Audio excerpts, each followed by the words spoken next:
She was shamed in public as not good enough, until a rancher stepped forward. The church bell had barely finished its final toll when the words hit Martha Whitmore like a slap across the face.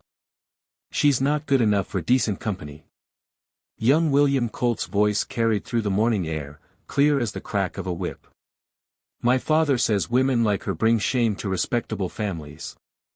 Martha stood frozen on the church steps, her worn blue dress suddenly feeling like sackcloth. The Sunday crowd had turned to stare, their faces a mix of pity and judgment that burned hotter than the desert sun. Mrs. Henderson clutched her pearls. The Miller twins whispered behind gloved hands. Even old Pastor Wells seemed to shrink back, as if shame itself might be catching. The banker's son straightened his vest, smug as a cat with cream. "Father says she's been seen walking alone at night. Says she takes money from strangers." The lie tasted sweet on his tongue, and he savored the gasps that followed. Martha's hands trembled.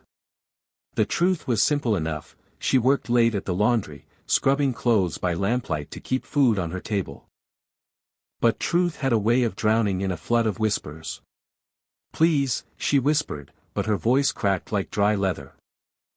The circle of church ladies tightened around her, their Sunday best rustling like carrion birds settling on prey. Mrs. Colt, the banker's wife, lifted her chin high enough to peer down at Martha through her wire spectacles. "Some people," she said, each word sharp as broken glass, "forget their place in this world." The crowd murmured agreement, and Martha felt herself shrinking smaller with each passing second. Her mother's voice echoed from the grave, "Hold your head high, child. You're worth more than their judgment." But the words felt hollow now, dust in her mouth. That's when the shadow moved. A figure rose from the back pew inside the church, boots hitting the wooden floor like thunder rolling across the plains. Through the open doors, Martha could see him, tall, weathered, with shoulders broad enough to carry the world's weight. His hat sat low over eyes that had seen too much, and his hands bore the scars of honest work. Tobias Kane. She hadn't seen him in 20 years. But she'd know that silhouette anywhere. He walked down the aisle like a man approaching his own hanging, each step deliberate and heavy. The congregation parted before him like the Red Sea, sensing something dangerous in his measured stride. The banker's son faltered, his smirk fading as Tobias emerged into the sunlight. The man's face was carved from granite, unreadable as a stone cliff. But his eyes burned with something that made even the boldest gossip step back. "That's enough," Tobias said, his voice low as distant thunder. The words hung in the air like smoke from a dying fire, and Martha felt the world hold its breath. Whatever came next would change everything. She could see it in the set of his jaw, the way his fingers brushed against his coat pocket, the terrible certainty in his stance. Tobias Kane had spent 20 years learning to stay silent. But some silences were harder to swallow than others. He stepped into the circle of judgment like a man walking into gunfire, his weathered hands steady at his sides. The morning sun caught the silver threads in his dark hair. And Martha noticed how the years had carved lines around his eyes, lines that spoke of sleepless nights and heavy choices. "You got something to say about this woman," Tobias said, his voice carrying the weight of distant thunder, "then you'd best say it to me first." Young William Colt's confidence cracked like thin ice. This ain't your concern, Kane." "Boy," Tobias replied. And the word carried enough frost to freeze a river, "Everything about Martha Whitmore is my concern." The crowd shifted uneasily.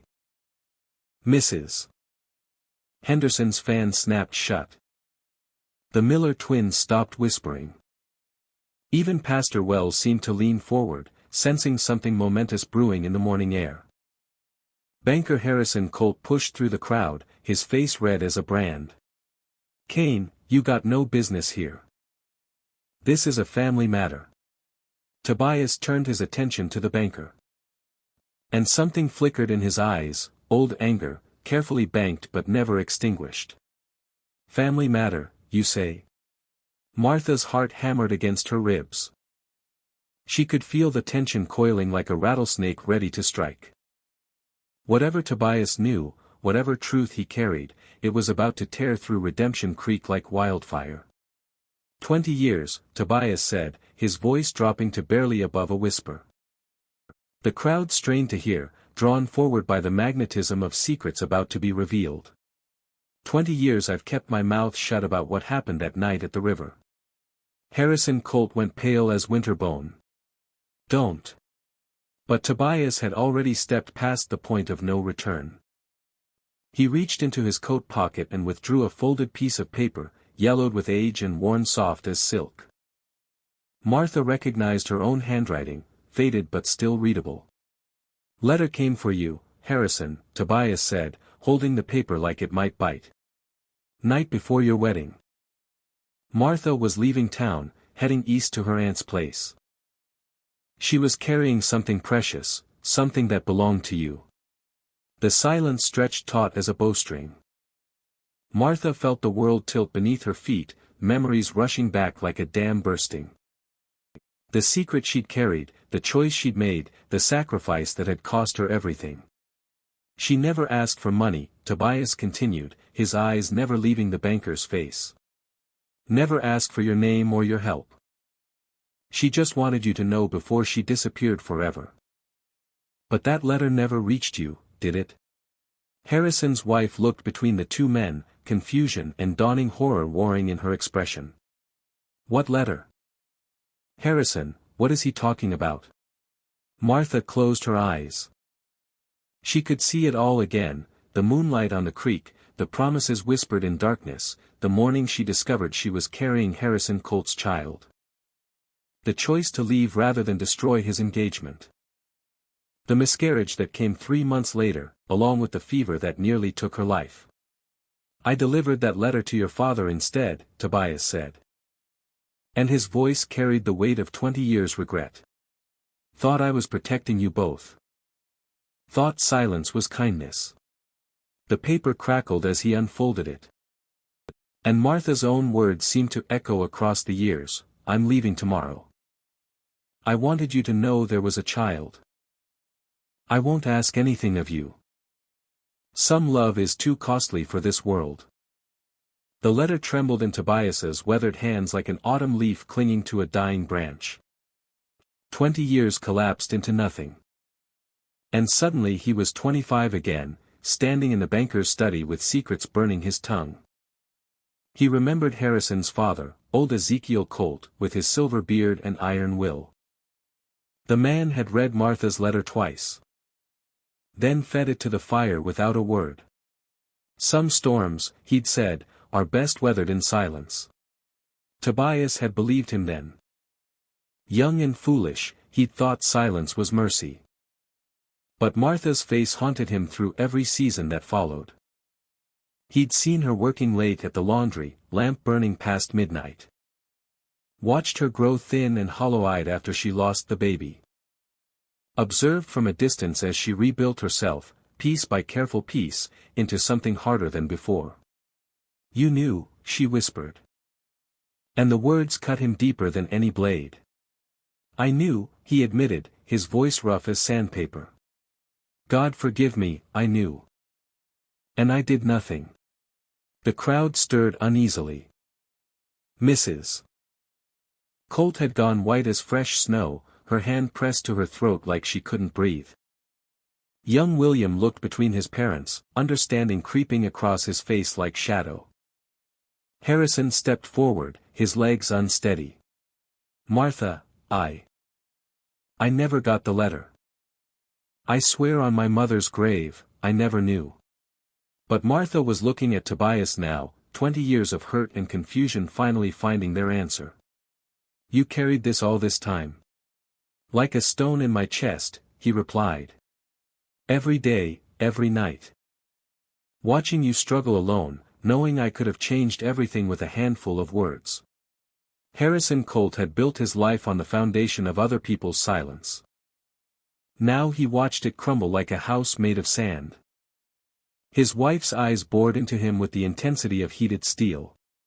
Harrison, Eleanor Colt said, her voice barely controlled, what is this man talking about? The banker loosened his collar, sweat beading on his forehead despite the morning chill. He'd spent 20 years crafting his reputation, building his empire on careful words and calculated moves. But some truths had claws. And they always found a way to dig themselves out. I loved her, he admitted finally, the words falling like stones into still water. Before you. And everything. I loved her. And I was too much a coward to choose. Eleanor slapped him then, the sound sharp as a gunshot. Her wedding ring left a thin red line across his cheek. And she stared at the mark with satisfaction. 20 years, she whispered. 20 years of marriage built on lies. Young William had heard enough. The boy's face burned with shame and anger, his perfect world shattered like fine china. This is what comes of associating with trash, he spat, turning on Martha with renewed venom. But Tobias stepped between them, his hand resting easy on his gun belt. Boy, he said softly, you'd best think real careful about your next words. Harrison saw his son's face, saw the hate there that mirrored his own father's coldness. The cycle of secrets and lies, spinning forward into another generation. Enough, he said, surprising everyone including himself. William, you will apologize to Miss Whitmore. Now. The morning sun climbed higher, casting longer shadows across the church steps. Martha looked at the faces surrounding her, some filled with pity, others with judgment, a few with understanding. The weight of 20 years' secrets hung heavy in the air like smoke from a dying fire. Tobias folded the letter carefully and placed it back in his pocket. The truth was out now, for better or worse. He'd carried that burden long enough.